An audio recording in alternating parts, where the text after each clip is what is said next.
ஒன்று பூக்களில்லை தினம் தினம் பூ மாலை വാങ്ങി ஒன்று പൂക്കളിൽ കറണ്ട് പോയോ?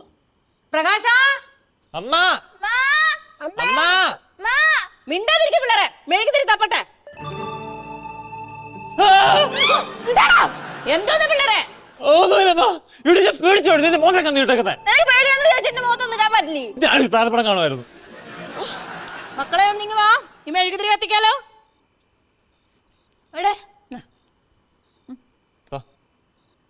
പുഷ്പേ എന്താ? ഒന്നുമില്ല. പ്രകാശ ഞാനിവിടെ ഉണ്ടെന്നേ. ദേ നോക്കോണേ. കണ്ട കണ്ട ചേട്ടന്റെ കൈ വന്ന കണ്ടാ നീ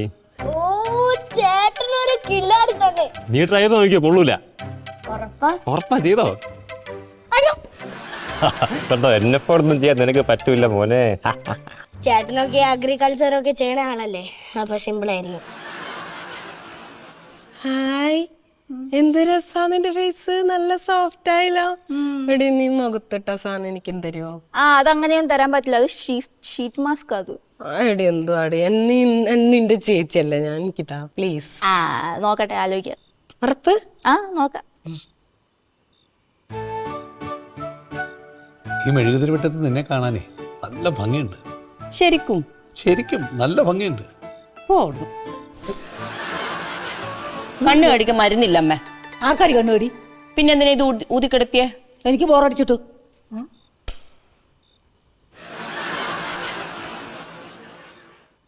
അതൊന്നും അല്ല, നിങ്ങൾ മനഃപൂർവ്വം ചെയ്തതാ. കണക്കായിപ്പോയി. ഒന്ന് നിർത്തന്റെ അമ്മേ. രാത്രി കിടന്ന് രണ്ടുപേരും കൂടെ ബഹളം വെച്ച് അയലോക്കാരെ മുഴുവൻ അറിയിക്കണം. അത് ഡെയിലി നടക്കുന്നതല്ലേ. നിന്റെ അച്ഛമ്മയോട് പറയടാ അടി ഉണ്ടാക്കാതിരിക്കാൻ. അച്ഛമ്മ ഇനി അടി ഉണ്ടാക്കണ്ട കേട്ടോ, പാവം. അമ്മി മോശമൊന്നുമല്ലല്ലോ.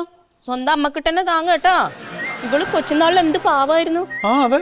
ഇപ്പം വലുതാവുമ്പോ പെണ്ണിന്റെ സ്വഭാവം മാറി. ശരിയാ.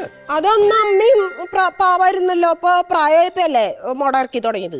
ആർക്കടി വയസ്സായത്? ഇവക്ക് ഇപ്പോഴും ചെറുപ്പമല്ലേ, നോക്കൂ. ഭയങ്കര ചെറുപ്പാ. പ്രായമൊന്നും മൂടി വെക്കാൻ പറ്റില്ല മക്കളെ കേട്ടോ. അങ്ങനെ പറയല്ലേ അമ്മേ. ഇവളെ കണ്ട 4 പിള്ളേരെ പ്രസവിച്ച ഒരു സ്ത്രീയാന്ന് പറയൂ. ഡൈ അടിച്ച് നടക്കുന്ന ആളോടൊന്നും ഇത് പറഞ്ഞിട്ട് ഒരു കാര്യമില്ല. അത് ശരിയാ. ഞാൻ ഡൈ അടിച്ചെടുക്കുന്നത് നിനക്കെന്തറിയന്? എനിക്കൊരു കുഴപ്പമില്ല, പക്ഷെ എന്നോട് പറയരുത് ഒന്ന് ഡൈ അടിച്ചതാ ഒന്ന് ഡൈ അടിച്ചതാന്ന്. അല്ല അതൊക്കെ വിട്. അച്ഛൻ വൈകുന്നോട്ടെ ഈ ഡൈ പരിപാടി തുടങ്ങി 10-30 വർഷമായടാ. 30 വർഷം? നിന്റെ അച്ഛന്റെ അമ്മയുടെയും കല്യാണം കഴിഞ്ഞപ്പോ തുടങ്ങി അച്ഛമ്മ ഡൈ അടിക്കാൻ തുടങ്ങിയത്. അതെന്തോ പെട്ടെന്ന് കല്യാണം കഴിഞ്ഞപ്പോ ഒരു ഡൈ അടി? പിന്നെ പിള്ളേരെയൊക്കെ നോക്കണ്ടേ എനിക്ക്. ഓരോ പ്രസവത്തിന്റെ ഗ്യാപ്പിലും അമ്മ ഈ ഡൈയിൽ നിന്നൊരു ലീവ് എടുക്കുക. എടാ എനിക്ക് കൊച്ചുങ്ങളെ നോക്കുന്ന സമയത്ത് ഇതൊക്കെ ചെയ്യാൻ പറ്റുമോ? അതാ. ഓ അങ്ങനെയാടാ. ഓരോ കൊച്ചു ജനിച്ച് കഴിയുമ്പോൾ കുറച്ചാൾ വെളുക്കും, പിന്നെ വീണ്ടും കറക്കും. അടുത്ത കൊച്ചു കഴിയുമ്പോൾ വീണ്ടും വെളുക്കും, പിന്നെയും കറക്കും. പക്ഷെ എന്നാലും അമ്മ മക്കളെ നന്നായി നോക്കിനി പ്രകാശ് ചേട്ടാ, അങ്ങനെ പറയരുത്.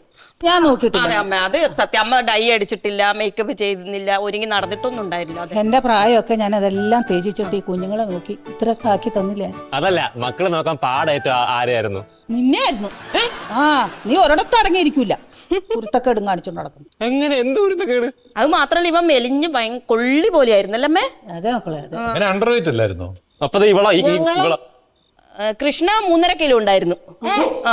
അതെ, എന്നാന്നറിയാവോ, എവള് അടുക്കള ചെന്ന് ഇവള് കട്ട് തിന്നുവായിരുന്നടി. അങ്ങനല്ല, നിന്നെ പ്രഗ്നന്റ് ആയിരുന്നപ്പോ ഉണ്ടല്ലോ ഇവള് ഭയങ്കര ഭക്ഷണം കഴിക്കുമായിരുന്നു. അല്ലെ, അപ്പൊ ഇവർ രണ്ടുപേരോ? അവര് രണ്ടുപേരും 3 കിലോ. 3 ഈക്വൽ ആയിരുന്നു. അതെ. അപ്പൊ ഞങ്ങളുള്ളപ്പോ ഒന്ന് തീറ്റം വരെയൊക്കെ കൊടുത്തില്ല അച്ഛൻ. നിങ്ങളുടെ ഇതിനെല്ലാം എനിക്ക് ഭയങ്കര ഛർദി ആയിരുന്നടി. വെറുതെ ഞാൻ ഇപ്പോഴും ഇങ്ങനെ എലുമ്പ് സാധിക്കുന്നത് അമ്മ കഴിക്കാത്തതുകൊണ്ടാണ് പ്രഗ്നൻസി ടൈമില്. അല്ല അമ്മ, എന്റെ ഓർമ്മയിൽ അപ്പുണ്ണീനെ ഗർഭിണി പ്രസവിച്ചതിന് ശേഷമല്ലേ അമ്മയ്ക്ക് നടുവേനയായത്? അന്ന് ഇവനെ പ്രസവിക്കാൻ കയറ്റിയില്ലേ, ഇവന്റെ എന്തോ പ്രോബ്ലം ആയിട്ട് അത് ഇവന്റെ തല പുറത്ത് വരുന്നുണ്ടായിട്ടില്ല. അതെ അതെ അതെ. ഭയങ്കര വെയിറ്റ് ആയിട്ട് എന്നിട്ട് പിന്നെ ഓപ്പറേഷൻ ചെയ്യണം എന്നെല്ലാം പറഞ്ഞു ഡോക്ടർ അല്ലേ അമ്മേ? അതെ മക്കളെ, അത് പിന്നാടി ഇവർക്ക്. പക്ഷെ എന്നിട്ട് ഞാൻ നോർമൽ ഡെലിവറി പ്രസവിച്ചു. പ്രസവിച്ചു 4 മക്കളി. എന്തായാലും ഒരു ഗുണമുണ്ട്, ഇവൻ ജനിച്ച പിന്നെ ഇവളുടെ നടുവേന മാറിയിട്ടില്ല. ഞാനത് കുളിപ്പിച്ചിട്ടാ അവളെ നല്ല മര്യാദക്ക് വേതുവെള്ളം ഇട്ട് നടുവിന് പിടിച്ചിട്ടാ നടുവിനെ പോയത്. കുഴമ്പൊക്കെ കൊടുക്കും. വയറ്റാട്ടിയുടെ പണിയൊക്കെ കൃത്യമായിട്ട് അറിയാം അച്ഛമ്മയ്ക്ക്. ലേഹ്യം കഴിക്കാൻ ഇച്ചിരി മടിയായിരുന്നു, എന്നാലും ഞാനത് കൊടുക്കും. എന്നിട്ട് ഇപ്പൊ രണ്ടും കൂടെ തല്ലെടുത്താണല്ലോ എപ്പോഴും. അത് അന്നത്തെ വേദി പിടിച്ചതിന്റെയാണ് ഇപ്പോഴത്തെ ഇങ്ങനെ അടി കൂടിക്കൊണ്ടിരിക്കുന്നത്. അത് അതുകൊണ്ടൊന്നല്ല, അമ്മയ്ക്ക് പ്രകാശേട്ടൻ എന്നെ കുറച്ചധികം സ്നേഹിക്കുമ്പോൾ കുറച്ച് കുശുമ്പ്, അത് അത്രേ ഉള്ളൂ, വേറെ ഒന്നുമില്ല. ഇഷ്ടക്കുറവൊന്നുമില്ലല്ലോ അമ്മ? ഇഷ്ടക്കുറവുണ്ടോ? ഇഷ്ടക്കുറവൊന്നുമില്ല. എന്നോട് ഇഷ്ടക്കുറവൊന്നുമില്ല. അതന്നെ. അല്ല, ഈ 2 മിനിറ്റ് മുമ്പ് അച്ഛൻ ഇതൊന്നും അല്ലല്ലോ പറഞ്ഞേ, ഭയങ്കര വയസ്സ് കൂടുതലാണ്, അങ്ങനെ ചെയ്യാൻ പാടില്ല, ഇങ്ങനെ ചെയ്യാൻ പാടില്ല. ഇപ്പൊ ഇങ്ങനെ എത്ര പെട്ടെന്ന് മാറി. സരസ്വതി അമ്മ. അമ്മ ഇന്ന് കുളിച്ചില്ലേ? ഭയങ്കര ചൊറിച്ചല്. മൊത്തത്തിൽ കടിയാന്ന് ഞാൻ പറഞ്ഞല്ലോ, മൊത്തത്തിൽ കടിയാ, അപ്പടി കടിയാ.